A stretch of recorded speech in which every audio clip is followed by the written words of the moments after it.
Hello everyone. So this is the part 2 of IIS Prelims 1980 questions. Okay, last class we have seen the part 1.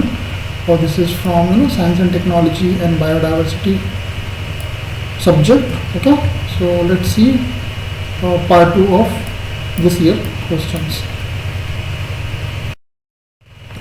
Okay, the distance of a star is measured in light years, kilometers per second, kilometers only, nautical miles. I think everyone can answer this question. So जो distance of star is measured in light years. ठीक है, अब newspapers वगैरह में पढ़ते होंगे. Okay, it is actually light year. Next, the deficiency of vitamin D causes rickets, night blindness, pellagra and scurvy. देखिए, जो अगर हमारे बॉडी में विटामिन डी की कमी हो जाए तो क्या होगा? रिकेट्स होगा. ठीक है, so it's deficiency causes rickets. So the answer is a. Next question, isotopes of the same elements differ in number of. देखिए, एक चीज़ और मैं आपको यहाँ पे बताना चाहता हूँ. देखिए, मैंने आंसर भी दे दिया एक साथ में. ठीक है, अब जैसे मान लो आप देख रहे हो इसको, तो आपको ज़रूरत नहीं है कि खुद से उसको सॉल्व करना. ठीक है, आप देखते जाओ. ठीक है, आंसर दिए हुए हैं, मैं एक्सप्लेन भी कर रहा हूँ, तो आपको वो चीज़ याद हो जाएगी. ठीक है, सेम क्वेश्चन आता है, अच्छी बात है. ठीक है, नहीं आता है तो भी आपको वो कॉन्सेप्ट पता होना चाहिए. कि कई बार ऐसा होता है कि कॉन्सेप्ट पता है तो भी हम लोग आराम से क्वेश्चन को कर सकते हैं. ठीक है, so these are the previous year question. ठीक है, they can repeat, they can not repeat. ठीक है, तो उसमें आपको प्रीवियस ईयर क्वेश्चंस में बहुत ज़्यादा टाइम खपाने की ज़रूरत नहीं है. ठीक है, आपको बस पता होना चाहिए कि कैसे कैसे क्वेश्चंस आए हुए हैं, कैसे आते हैं, और उसके आंसर्स पता होने चाहिए. ठीक है, you don't waste much time in solving those questions. Okay, just see the video, how it is going on, what type of question came, that's it. Okay, if you want to solve the question, get some paper from mock test or from the market and try to solve those questions. Okay, and use these questions concept if this type of question is there. Okay, so this is actually the main use of the previous year questions, like what type of question came and how we can use the approaches which is used to solve the previous year questions in the mock test and obviously in the main exams. आपको एक idea मिल जाता है कि कैसा आया हुआ है और हमें कैसे अप्रोच करना है. ठीक है, सो दैट्स वाई मैंने बहुत सी वीडियोस देखे हैं, उसमें लोग उसको सॉल्व करते हैं. वो तो ऑलरेडी आया हुआ है ना, उसको सॉल्व करने की कोई ज़रूरत नहीं है. आप डायरेक्ट आंसर उसको बताओ. ठीक है, so you don't be surprise like उसमें आंसर्स दिया हुआ है, वो आप ही के लिए दिया हुआ है. ठीक है, वो मैं अपने किसी बेनिफिट के लिए नहीं रखा हूँ, वो उसमें दिया हुआ है. You can directly know your final answer. Okay, even मेरी सारी वीडियोज़ में आप इसी तरीके से पाओगे. आपको आंसर और एक्सप्लेनेशन दोनों चीज़ें क्वेश्चंस के साथ में मिलेंगे. ओके, तो आपको ज़्यादा दिमाग लगाने की ज़रूरत नहीं है कि कैसे सॉल्व होगा, इसका आंसर क्या होगा. You will get everything. Okay, fine. So इसमें क्या बोल रहा हूँ? Isotopes of the same element differs in the number of proton, neutron, electron, positron.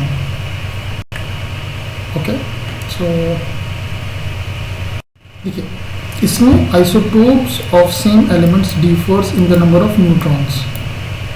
Okay, answer is B. अब ये केमिस्ट्री का क्वेश्चन है, ये मुझे नहीं लगता है कि बताने की जरूरत है. आप 11th-12th में पढ़े हुए हो, न्यूट्रॉन्स में ऐसा होता है. Okay, next question. देखिए, साइंस एंड टेक्नोलॉजी में बहुत ढेर सारी चीज़ें, इवन एनवायरनमेंट में हम लोग डेली लाइफ में चीज़ें यूज़ करते हैं, उसको देखते हैं, उससे भी डायरेक्ट क्वेश्चंस आते हैं. आप यू कैन सी, आप देखोगे और ये पूरी सीरीज जब देखोगे तो आपको पता चलेगा कि काफ़ी ढेर सारे क्वेश्चन, अगर आप कुछ भी नहीं पढ़े हो साइंस एंड टेक्नोलॉजी में, तो भी you can answer. Okay, even जब मैं भी फर्स्ट टाइम कर रहा था तो I have feel the same thing. Okay, stainless steel contains which of the following? Aluminium and zinc, chromium and carbon, zinc and mercury, copper and cadmium. So it is actually stainless steel contains chromium and carbon. ठीक है, chromium जो होता है it's corrosion resistant होता है. तो stainless steel में आपको I mean you will find it is like ऐसा नहीं कि उसमें कोरोजन नहीं होगा, या जंग जैसे बोलते हैं हिंदी में, but it will be less due to there is presence of chromium. Next, during processing and cooking which part of food is mostly destroyed? Protein, vitamins, carbohydrate, fats. During process of cooking, which of the part of the food is mostly destroyed?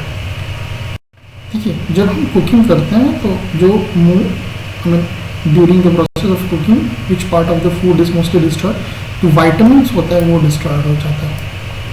बाकी protein, carbohydrate, fat ये सब चीज़ें रहती हैं, but vitamins actually destroyed.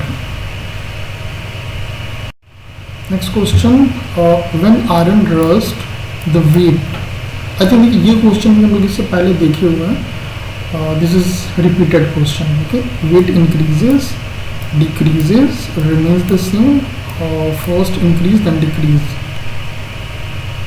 ठीक है, जब भी आयरन में रस्ट होता है, कोरोजन होता है, तो उसका वेट बढ़ता है. ठीक है, देखिए वो इस काइंड ऑफ ऑक्साइड होता है जो उसके ऊपर डिपॉजिट होता जाता है और मेटल को ख़राब करता जाता है. तो ऑब्वियसली उसका भी तो ऑक्साइड का भी तो वेट होगा. तो ऑलरेडी जो तो मटेरियल है वो तो है ही. ठीक है, वो एटमॉस्फेयर से मॉइस्चर ले रहा है, वो सब चीज़ उसका भी वेट उसमें ऐड हो रहा है. तो ऑब्वियसली बात है, तो weight will increase. So the answer is a. Next question, what is the mainly obtained from bauxite? Bauxite से हमें क्या मिलता है? Copper, aluminium, iron, gold. देखिए, बॉक्साइट से जो होता है, बॉक्साइट से वी ऑब्टेन एल्यूमिनियम. ठीक है, तो you can say that bauxite is the ore of aluminium. Next question, which one of the following is secreted by pancreas and regulates the amount of sugar in body? It's renin, creatine, vitamin, insulin. I think this type of question also we have seen in the previous lectures. So it is actually D, insulin. जब भी regulates the amount of sugar in body, तो अगर ऐसा कुछ बोलता है you can land with insulin. Fine. So the answer is D. Next question, which substance is commonly used in refrigerator? Freon, oxygen, ammonia, sulfur dioxide. Okay, तो refrigerator में कौन सा सब्सटेंस कॉमनली पाया जाता है? It is actually freon. Refrigerator में जो commonly used refrigerator होता है it is freon. Okay, it is like, इससे ग्रीन हाउस जो गैसेस होती हैं CFCs नहीं होता. आपको पता है ना कि रेफ्रिजरेटर में पहले CFC वगैरह यूज होता था, उसमें क्लोरीन होते थे, वो जाके ओजोन लेयर को डिप्लीट वगैरह करते थे. तो उस चीज़ से बचने के लिए जो फ्रेऑन को यूज़ किया गया. So freon actually it is, इसमें ये जो है green house gas, I will not say green, I mention green house gas, green house नहीं, ओजोन लेयर को डिप्लीट करता है. ठीक है, जो CFCs होते हैं, ये इसमें वो प्रॉपर्टी नहीं होती कि ये जाके ऐसा करे. ठीक है, मतलब जैसे 80s में, 70s, 80s या 90s में जो भी हमारे ना रेफ्रिजरेटर हुआ करते थे, उसमें खुद जम के CFCs यूज़ किया गया. अब उसको इवन CFCs एंड जो हमारे ना AC वगैरह होता है उसमें भी. तो बाद में जब पता चला कि इससे इतना ज़्यादा हमारा ना ओजोन लेयर डिप्लीट हो रहा है, तो उसको फिर उसको बंद किया गया और अभी फ्रेऑन यूज़ किया जाता है. ठीक है, इसके सिमिलर कुछ और भी अगर आया होगा तो सिंस इट इज़ 1980 का क्वेश्चन है तो उस हिसाब से बोला जा रहा है. अभी प्रेजेंट में कुछ और हो गया होगा तो that will be in the option. Okay, so we have to track whether it has been changed with some other refrigerator or not. Okay, not refrigerator, refrigerant, we can say that. Okay, so the answer is A. Next question, radar is used for detecting the object by using light wave, reflecting sound waves to detect object, determining the presence of location of object with radio wave, tracking rain bearing cloud. ठीक है, I think इसका answer आप कर सकते हो. देखिए, जो radar हमारा यूज़ होता है, it is use to determining the presence of location of object with radio waves. ठीक है, जो जैसे आप देखते हो कि फाइटर प्लेन्स वगैरह को ट्रैक करने के लिए इसको यूज़ किया जाता है. तो कुछ नहीं करता, it is actually locate the object with radio wave. ठीक है, तो कुछ ऐसे प्लेन्स होते हैं जिनको जो रडार का जो सिग्नल जो होता है उसको भी स्केप कर जाता है. So it is use to locate objects with radio wave. So the answer is C. Next, municipal water in India is generally treated with chlorine, potassium permanganate, sodium chloride और sodium carbonate. तो आपको पता है कि ये sodium carbonate use होता है इसमें. ठीक है, जो म्यूनिसिपल वाटर यूज़ करते हैं उसको ट्रीट करने के लिए. ओके, तो it is a sodium carbonate. तो the answer is D. Okay, so this is the end of I think part 2 of 1980 question. Will see some more questions from the science and technology and biodiversity. Thank you.